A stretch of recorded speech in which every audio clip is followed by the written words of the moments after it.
Iran की तरफ से अब जो मिसाइल्स फायर की जा रही हैं इसराइल पर, उनमें 5 मिसाइल्स हैं, 5 अलग अलग तरह की मिसाइल्स हैं जिन्होंने इसराइल में वो तबाही मचाई है जिसकी तस्वीरें जब आपके सामने आएंगी आप देखकर हैरान रह जाएंगे।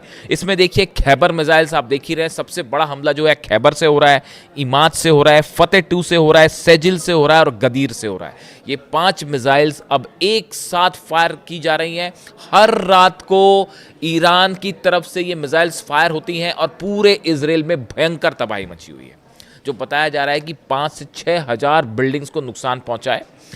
और इसके अलावा एक जो बड़ा अपडेट आया है, देखिए एक मैं विजुअल देख रहा था गिरने का, मिसाइल जो हिट करी बीरशेबा का विजुअल था। वो बीरशेबा में एक मिसाइल गिरती है और मिसाइल जिस जगह पर गिरी वहाँ पे एक बंकर बना हुआ था जिसमें इजरायली छुपे हुए थे। बताया जा रहा है कि उसमें सेना के कुछ अधिकारी भी शेल्टर लिए हुए थे इसराइल के। उसके ऊपर खैबर मिसाइल गिरी और उसके बाद जो धमाका हुआ, उस धमाके ने आसपास के 250 इमारतों को तबाह कर दिया और बड़े पैमाने पर जो है वो बिल्डिंग्स गिर गई। अब आप इमेजिन करिए, सोचिए कि अगर एक मिसाइल गिरती है और आसपास की 250 बिल्डिंग्स को अगर नुकसान पहुंचता है तो कितना भयंकर इम्पैक्ट होगा उस मिसाइल का। इस स्तर की मिसाइल्स गिर रही हैं और बताया जा रहा है कि हर मिसाइल में अब 1,000 किलो के वॉरेट्स लगे हुए हैं। इस तरह की खबरें आपने देखी होगी। लेकिन जो मेरा थंब है आज का जो असली मुद्दा है, अब आप उस पर आइए। देखिए खबरें ये आ रही हैं कि ईरान की तरफ से अब जो हमले हो रहे हैं इसराइल पे, उसमें आपको ऐसा लग सकता है कि भाई जंग चल रही है और अलग अलग ठिकानों पर जो है वो हमले हो रहे हैं, लेकिन हकीकत ये है ईरान ने अपने उन टारगेट्स को तय किया है, उन पर्सनालिटीज़ को तय किया है इसराइल की जिनकी बड़ी भूमिका थी अली खामेनेई साहब पर हमला करने को लेकर। देखिए जिस तरह से खबरें आई कि मोसाद ने कई महीनों तक जो है वो रेकी करी थी अली खामेनेई साहब की, उनकी दिनचर्या को फॉलो किया था, वो कब आते हैं कहाँ आते हैं उसको लेकर फॉलो किया गया। ईरान के जो सीसीटीवी कैमरेज लगे हुए थे रोड्स पर, उनकी हैकिंग की गई, उनके ज़रिए नज़र रखी गई और कई सारे जो है जासूस ईरान में भेजे गए। इसमें कोई शक नहीं है, ये मोसाद की तरफ से किया गया।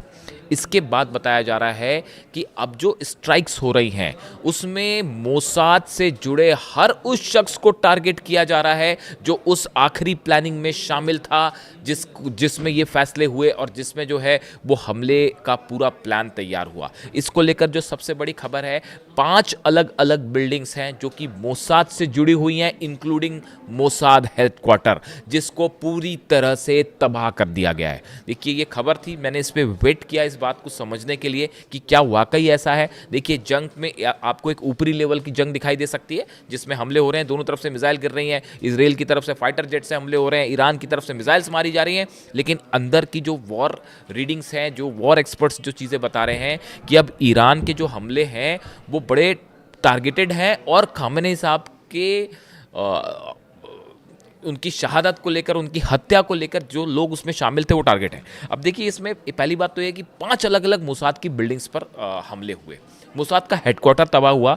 आपने देखा होगा करीब 3 दिन पहले ये खबर आई थी कि इसराइल का स्पाई रडार सिस्टम जो है वो तबाह हो गया है। अब ये इजरायली स्पाई रडार सिस्टम क्या था? इसके जरिए तेहरान में जासूसी की जा रही थी। जो बड़े लीडर्स थे ईरान के, चाहे वो मिलिट्री से जुड़े हों, एयरफोर्स से जुड़े हुए, इंटेलिजेंस से जुड़े हों, इन पर नज़र रखी जा रही थी। आईआरजीसी के बड़े अधिकारियों पर नज़र रखी जा रही थी और उसमें ये इसराइल का जो स्पाई रडार सिस्टम है इसकी अहम भूमिका थी। अंजाम क्या हुआ? उसके ठीक ऊपर खैबर मिसाइल गिरी और वो पूरी तरह से तबाह हो गया।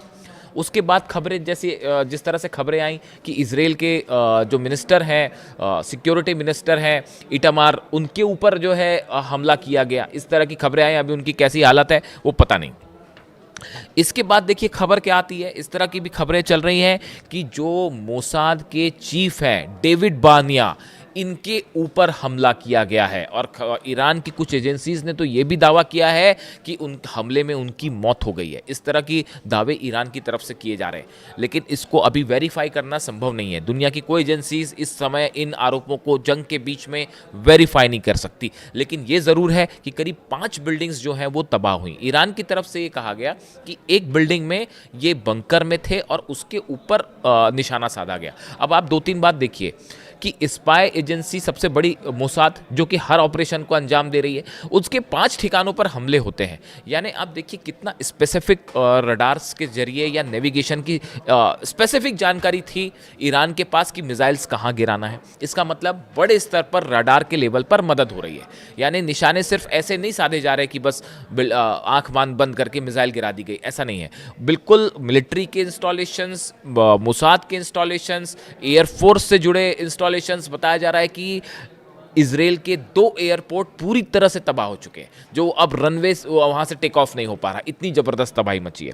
तो अब देखिए डेविड बानिया अभी कैसे हैं, क्या है, जिंदा है या नहीं, ये जब तक वो खुद बाहर नहीं आएंगे उनकी कोई तस्वीर नहीं है। इस दावे के बाद से जो ईरान ने किया है उसके बाद से देखिए कोई एजेंसी ने इसको कंफर्म भी नहीं किया, लेकिन डेविड बानिया का कोई प्रेजेंस का कोई सबूत भी सामने नहीं है। इसलिए अभी ये कहना सही नहीं है कि डेविड बानिया जिंदा है या नहीं जिंदा, लेकिन ये ज़रूर है कि लगातार मोसाद को निशाना बनाया जा रहा है।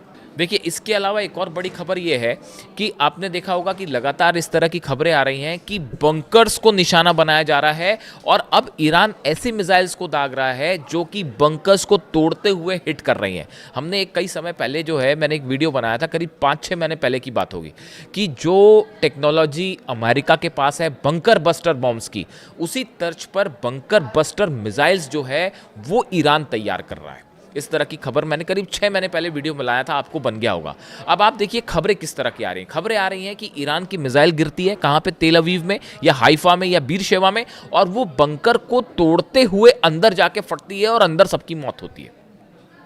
यानी पहली बात तो वो खबर सही साबित हुई बंकर बस्टर वाली, कि बंकर बस्टर मिसाइल्स हैं। और दूसरा आप देखिए ये कैसे तय हो रहा है कि किस बंकर पे कहाँ निशाना साधा जाए।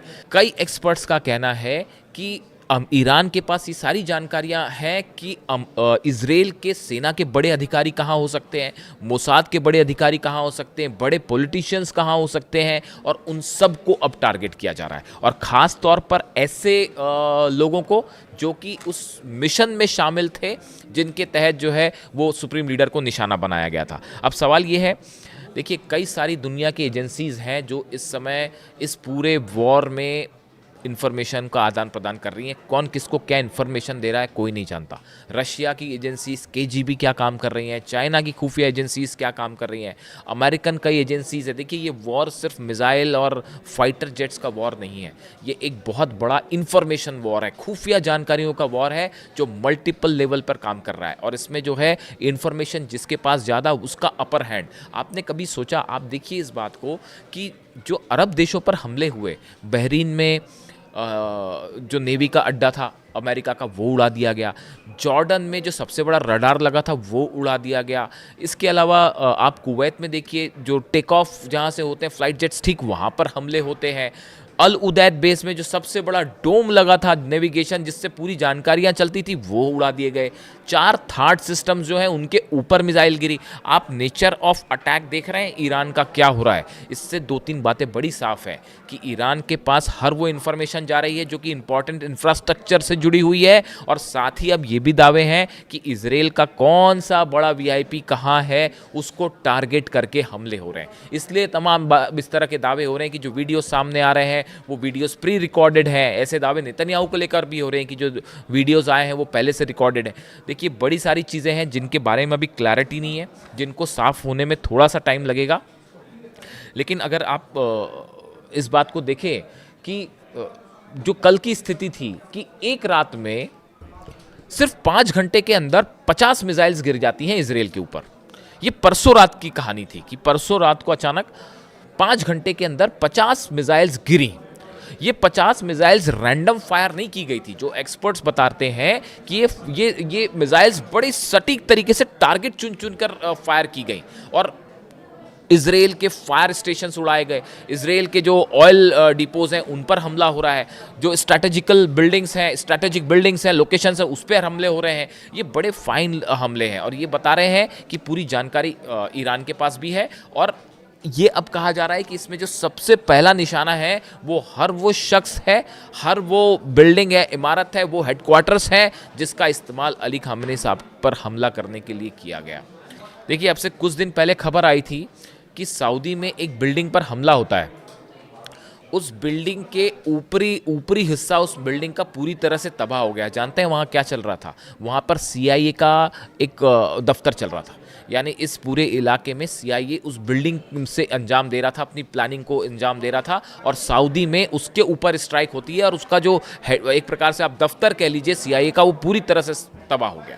यानी ये हमले, आपको ऐसा लग सकता है कि रैंडम हमले हैं, लेकिन ऐसा है नहीं, बड़ी स्पेसिफिक हमले हो रहे हैं। और अब ईरान का मुख्य टारगेट है चुन चुन कर हर उस शख्स को ख़त्म करना जो सुप्रीम लीडर के असैसिनेशन में शामिल था। और ये हमले इसी तरह से हो रहे हैं। देखिए अभी इसमें से कितने लोगों की मौत है, ये अभी आंकड़े कुछ समय बाद सामने आएंगे, सबूत कुछ समय बाद सामने आएंगे। लेकिन ईरान का दावा है ये जंग तब तक नहीं रुकेगी जब तक खामेनी साहब पर हमला करने वाला एक भी हत्यारा या उन पर निशाना बनाने वाले शख्स जीवित है। यानी ये जंग लंबी चलने वाली है और किसी भी दोषी को छोड़ा नहीं जाएगा, ये कहना है ईरान का। जो भी अपडेट होगा आप तक पहुंचाऊंगा। Thank you so much.